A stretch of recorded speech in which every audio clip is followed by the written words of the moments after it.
اعوذ باللہ من الشیطان الرجیم بسم اللہ الرحمن الرحیم وبہ نستعین انہ خیر ناصر و معین وصلی اللہ علی سیدنا محمد وآلہ الطاہرین اما بعد فقد قال رسول اللہ صلی اللہ علیہ وآلہ وسلم من کنت مولا فہذا علی مولا۔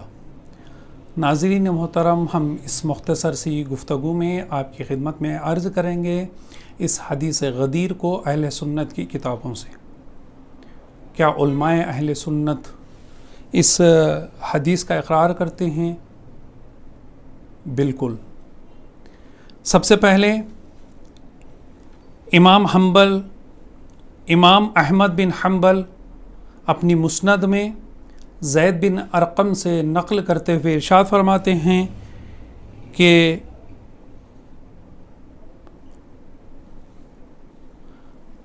رسول خدا صلی اللہ علیہ وسلم کے ساتھ خم نامی جگہ پر ہم لوگ پہنچے، نماز کا وقت ہوا،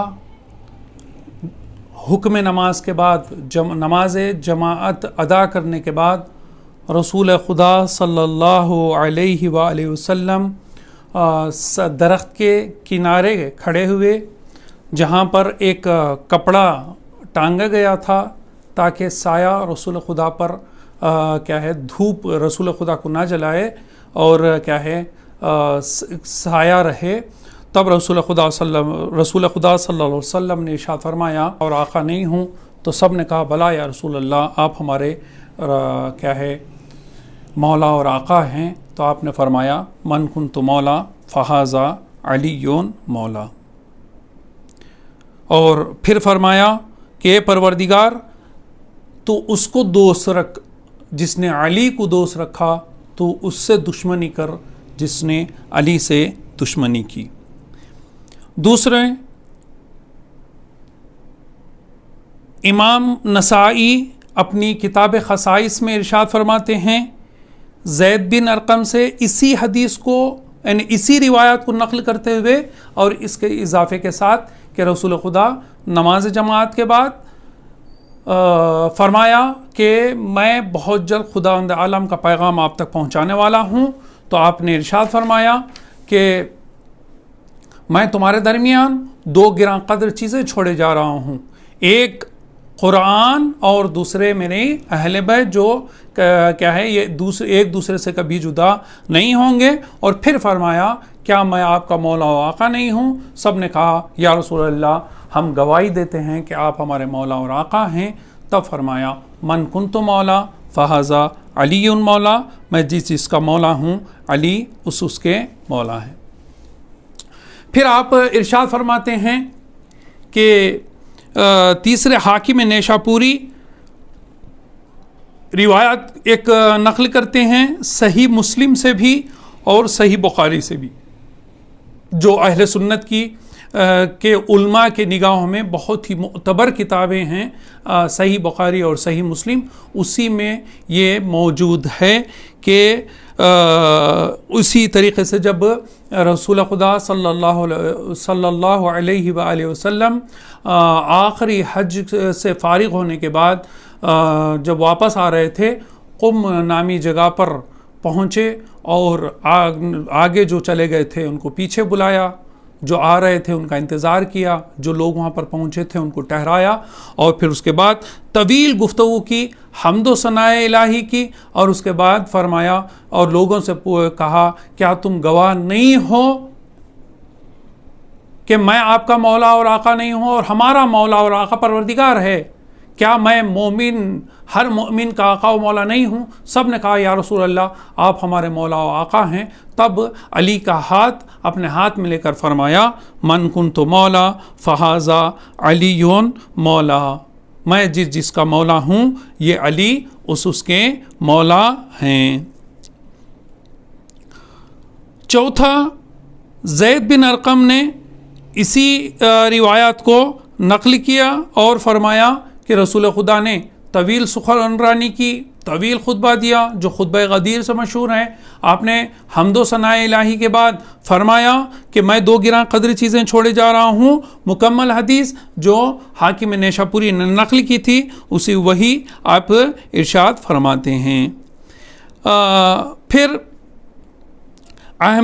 امام احمد نے اس روایت کو جو زید بن ارقم سے نقل کی تھی اور آگے پھر ایک روایت نقل کرتے ہیں کہ جو براء بن عازب سے نقل کرتے ہیں 2 سندوں کے ساتھ کہ سیم جو پہلے زید بن ارقم سے جو روایت نقل کی ہم نے آپ کے سامنے پیش کیا کہ رسول خدا کے ساتھ تھے, نماز کا وقت ہوا, نماز جماعت ادا کی گئی اور اس کے بعد رسول خدا نے یہ اس طریقے سے فرمایا. اور پھر فرمایا, حضرت فرماتے ہیں کیا آپ نہیں جانتے کہ میں آپ ہر مومن کا مولا اور آقا ہوں؟ تو سب نے کہا یا رسول اللہ بالکل آپ ہمارے مولا اور آقا ہیں. تو آپ نے فرمایا من کنت مولا فہذا علی مولا, پروردگار تو اس سے دوست رکھ جس نے علی کو دوست رکھا, اس سے تو دشمنی کر جس نے علی کو سے دشمنی کی. اور اہل سنت کے بہت سارے علماء اس حدیث پر اتفاق رکھتے ہیں. 360 علماء اہل سنت کے اس حدیث کو نقل کرتے ہوئے بیان کرتے ہیں کہ یہ حدیث بالکل کیا ہے, غدیر قم کے میدان میں رسول خدا صلی اللہ علیہ وسلم نے طویل گفتگو کرنے کے بعد فرمایا من کنت مولا فہذا علی مولا. آپ ارشاد اسی طریقے سے آپ نے ارشاد فرمایا کہ یہ حدیثیں جو یہ روایتیں جو میں نے آپ کے سامنے نقل کی ہیں آپ جا کے ریسرچ بھی کر سکتے ہیں. پہلا مسند احمد بن حنبل جلد نمبر 4 صفحہ نمبر 372 میں آپ اس روایت کو نقل کیے ہیں. دوسرا الخسائی یہ نسائی جلد نمبر صفحہ نمبر 150 میں آپ اس روایت کو نقل فرماتے ہیں. پھر مستدرک حاکم جلد نمبر 3 صفحہ نمبر 109 میں روایت کو نقل کرتے ہیں. صحیح مسلم جلد نمبر 4 صفحہ نمبر 1873 میں یہ روایت جو احمد بن حنبل نے نقل کیا تھا وہ آپ کے سامنے ہم نے پیش کی ہے. اور دیگر کتابیں اہل سنت کی ہیں جس میں جو ہم نے بیان کیا 360 علماء علماء اہل سنت اس حدیث پر اتفاق رکھتے ہیں, حدیث غدیر پر, کہ رسول خدا نے فرمایا من کنت مولا فہذا علی مولا. لیکن اس کے باوجود اتنے علماء نقل کرنے کے باوجود رسول خدا صلی اللہ علیہ وآلہ وسلم کے بعد مولا کائنات کو 25 سال خاموش رہنا پڑا.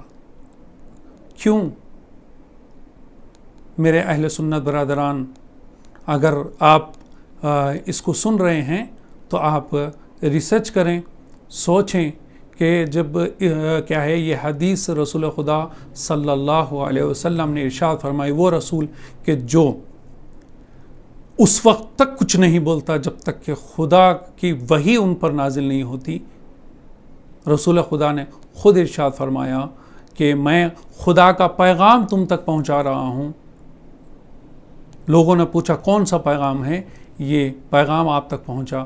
لیکن کیوں رسول خدا کے بعد مولا کائنات کو, جانشین رسول کو, وصی رسول کو 25 سال خاموش رہنا پڑا؟ امید کرتا ہوں کہ میرے نوجوان حضرات اس پر ریسرچ کریں گے اور حق کو سنیں گے اور حق کو بیان کریں گے. والسلام علیکم ورحمۃ اللہ وبرکاتہ.